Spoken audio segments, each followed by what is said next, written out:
Welcome back to the Manly Saints Project, by me, Hugh Hunter. We live in a world that struggles to understand the virtues of manliness. Our culture doesn't provide young men, or any men for that matter, with a lot of positive male role models. When I became a Catholic, I wanted to show how the saints could be manly role models for us. My weekly exploration of manly saints became the Manly Saints Project. If you enjoy my work, please consider signing up and supporting me on Substack, or click the links in the show notes to buy me a beer. Now, let's meet this week's Manly Saint.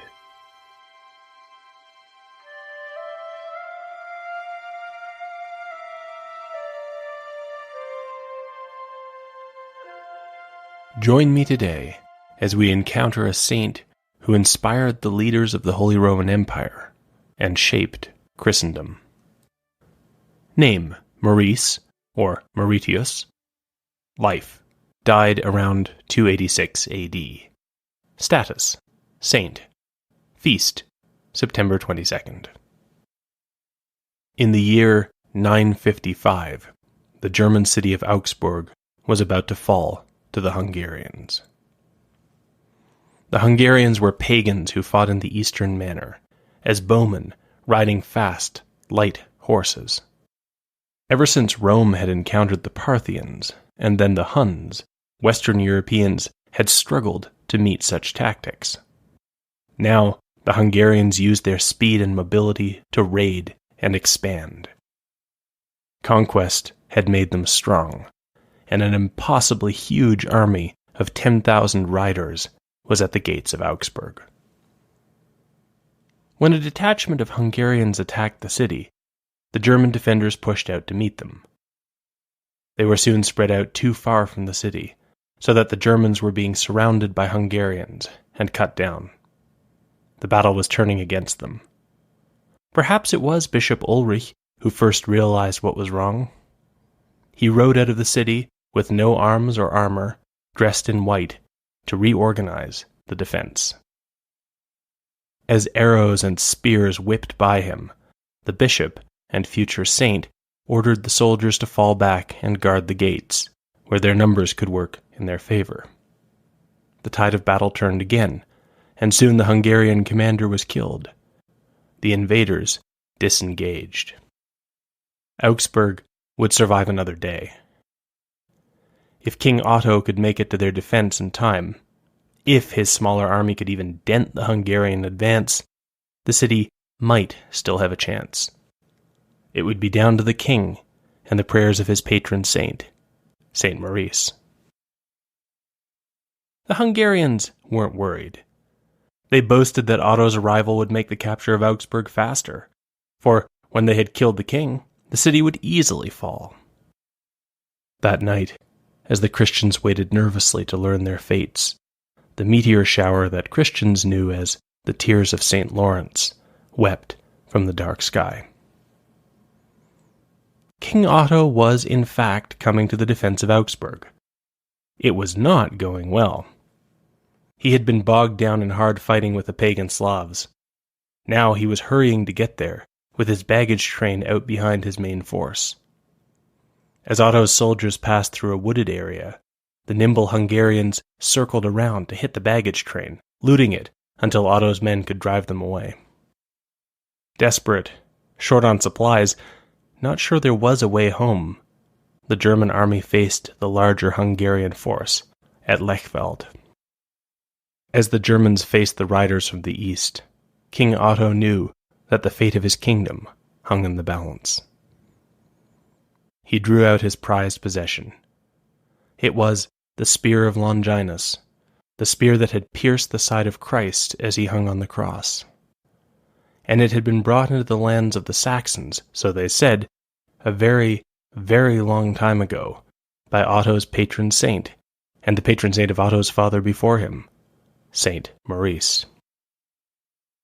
Maurice, or Mauritius, had come to Europe almost 7 centuries earlier. Like King Otto, Maurice was a leader of men. In Maurice's case, those men were legionaries in the Roman Empire. In a more stable time, legions were commanded by Roman aristocrats who served in the military, and then returned to civilian life. But Maurice was living during the turbulent years we call the crisis of the 3rd century. The Roman Empire had grown too big, too corrupt, too bureaucratic, and it was falling apart. Now, there needed to be permanent military commanders who knew their areas and could react quickly. Maurice was such a commander, operating on the southern fringe of the Roman Empire. People didn't have much hope that the empire would last much longer. But then, in 284, Diocletian had become emperor. Unlike the men who had come before him, Diocletian could see a way out of the crisis. He fixed the army and the administration. He also realized that he needed help, and he found it in Maximian, whom Diocletian took as co-emperor. Where Diocletian was the brain of the empire, Maximian was the brawn, a man who liked to be on the front lines himself. Unfortunately, one of the problems that Diocletian thought he saw in the empire came from Eastern religions. He set about stamping out the Manichaeans, and soon the Christians. Diocletian and Maximian unleashed some of the most bloody persecutions that the Church has ever endured. One area that was particularly hard hit during the crisis of the 3rd century was Gaul. It had become overrun with the bandit groups that became known as Bagadae. Once upon a time, this sort of symptom would have been easier to classify. It was not unknown for slaves to rise up in rebellion. It was also not unknown for patriotic locals to revolt against the Roman Empire and fight for independence. And there were always rough men who turned to banditry. In the crisis of the 3rd century, the Bagadae were all of these things at once, and even worse, their ranks were swelled by trained soldiers who had deserted the Roman legions. The Bagadae were another thing that Diocletian wanted taken care of. It was just the moment to bring out a bruiser like his co-emperor, Maximian. So Maximian marched to Octodurum, modern Martigny in Switzerland, and camped there while summoning legions from around the empire. And so it was that Maurice's legion received the summons at their base in southern Egypt, in the city called the Thebaid, taking its name from the city of Thebes. In the territory of the so-called Theban Legion, settlements hugged the Nile as it wended deeper into Africa. The Nile supported Egyptian agriculture, and, to a large extent, that agriculture supported the Roman Empire. Unnoticed by the authorities, at least at first, something else was happening in Roman Egypt. Christians were leaving the world behind to live in communities and caves in the desert. They went to the least hospitable places they could find and began to develop the Christian concept of monasticism. To those around them, they were teachers and inspirations. As one traveler said, "It is clear to all those who dwell there that through them the world is kept in being, and that through them, too, human life is preserved and honored by God." The Desert Fathers, as they became known, made an impression on everyone who lived nearby, even the soldiers. We have a story of a soldier asking one of the Desert Fathers the kind of general question you pretend to be asking for a friend when you want to discuss your own fears. The soldier asked the Desert Father whether it was possible for a man to repent. He wanted to know if God would take him back after he had done evil things. It wasn't an obvious question. If the soldier had asked a pagan priest, the answer would have been no. The Desert Father answered the question with another question. "If your cloak is torn, do you throw it away?" Soldiers were notoriously short on supplies, and so the answer was obvious. "No, I mend it and use it again." The Desert Father nodded. "If you are so careful about your cloak, will not God be equally careful about his creature?" Perhaps the soldier who had asked the question was a member of the Theban Legion. Perhaps it was Maurice himself. We don't know, but we do know that the Theban legion had a secret. They were Christians. Maurice, his senior officers, and the men under his command had converted. Maurice would have been wealthy and influential enough to have acquired a relic, perhaps even the Spear of Longinus. Now, out on the border of the empire, an entire legion could quietly convert. But now, the Theban legion would be working closely with the emperor himself. They would have to be very careful. Maximian ended up putting the Thebans to the test without even meaning to. He wanted the legions to enforce imperial, anti-Christian policy as they moved through Gaul to the rally point. The Theban legion was not willing to persecute Christians. And so, as they arrived, reports reached Maximian that nothing had been done on their route. This is the point in the story at which Maurice explained himself to the emperor. Our earliest source, the bishop and future saint Eucherius, gives us the gist of what was said, and these words become a speech in the Golden Legend, a heavily embellished 13th century collection of saints' stories. There, Maurice tells Maximian, "We are your soldiers, Emperor, and we have taken arms to defend the Commonwealth. There is no treason in us, no fear, but we will not betray the faith of Christ." Maurice was saying what Christians had been trying to explain for more than a century. They weren't rebels. They weren't preparing to overthrow the government. But Christians owed a higher loyalty to God. The accounts of what happened next assume that Maurice and his men were eager for martyrdom. I think that's true, but still, I don't think Maurice was being unduly provocative. He and his men had marched across Europe to fight the Bagadae. In a way, Maurice and the Bagadae were both facing the fact that the Roman Empire was intellectually and morally bankrupt. The Bagadae represented one sort of answer. They would rebel and take the law into their own hands. Maurice and his men represented another answer. They would stand and do their duty, but that duty would include a moral dimension, a reverence toward God. Maximian could work with men like Maurice. He couldn't work with the Bagadae. It was a somewhat subtle point, and if Maurice had been addressing Diocletian, the emperor might have stopped to consider it. Unfortunately, Maurice was dealing with Maximian. It sounded like insubordination to him.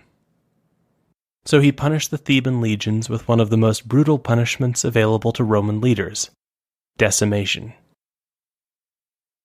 The legionaries would draw straws. In every 10 straws, one would be shorter than the others. The legionary who drew the short straw would die. After they had watched a 10th of their comrades die, Maximian expected the Theban legion to be pacified. But to his immense rage, they weren't.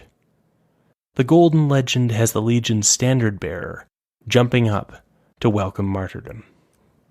So Maximian ordered the process to be repeated. The Theban legion was decimated again. And again, after they had watched more of their comrades die, they explained to the emperor that they were ready to serve him as Christians, or to die as Christians.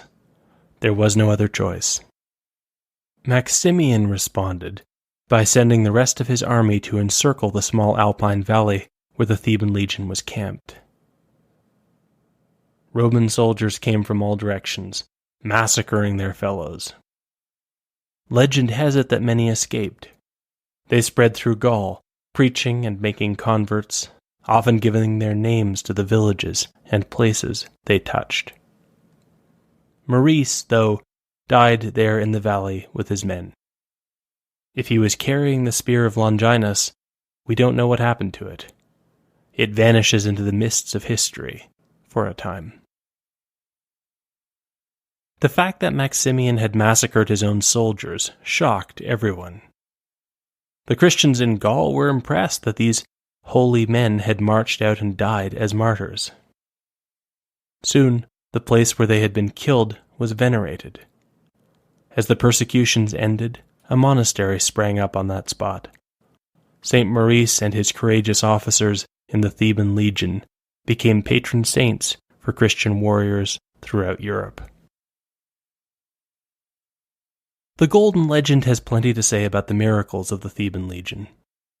In one beautiful story, a mother sends her son to become a monk, but the boy dies young in the monastery. His mother is heartbroken. Then, one night, she dreams of St. Maurice, who tells her, "Do not think of him as being dead. Know that he is living with us. If you want proof of this, come to the service of Matins tomorrow and every day, and you will hear his voice among the voices of the monks as they chant the psalms." She can never see her son again, but when she attends the morning service, there is his voice faintly mingled in with the other singers. Not all the miracles in the Golden Legend tug at the heartstrings.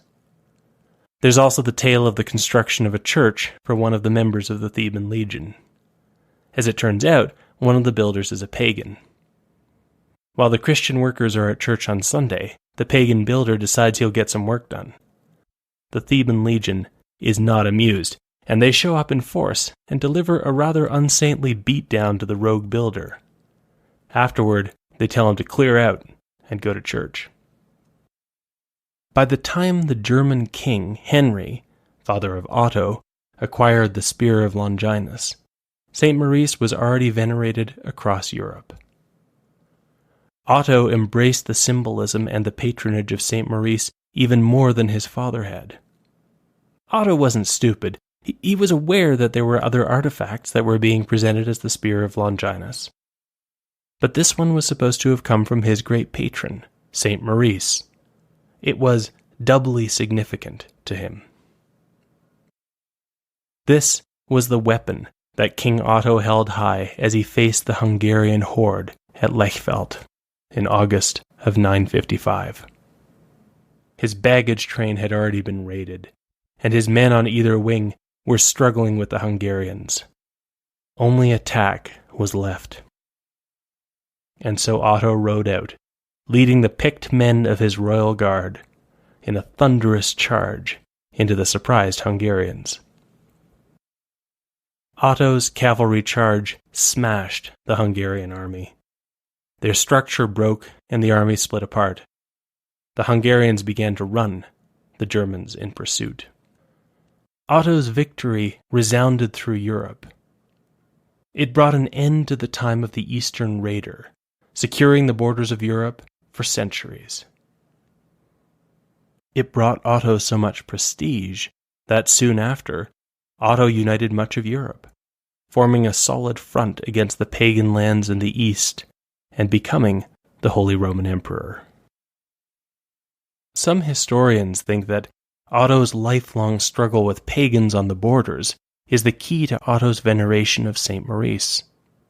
After all, St. Maurice was killed by pagans, and Otto was fighting pagans. But I think this misses a detail in the story of the great warrior saint. St. Maurice was willing to be killed by pagans. He wasn't afraid to die. But he was also not afraid to live as a soldier, and work, and fight, and kill to protect order and civilization. If things had gone differently with the Emperor Maximian, if the emperor had understood the potential of men like St. Maurice, then Maurice would have been a builder rather than a martyr. And so, I think, in Otto, St. Maurice had finally found an emperor who understood. With Maurice's support, as an example for his men and for him, and also as an intercessor with God, the emperor we remember as Otto the Great brought peace and order to his lands. He protected the church from her enemies, and under his leadership, Northern Europe bloomed in the period we remember as the Ottonian Renaissance. Along with his great patron, Otto began to build the foundations of medieval Christendom.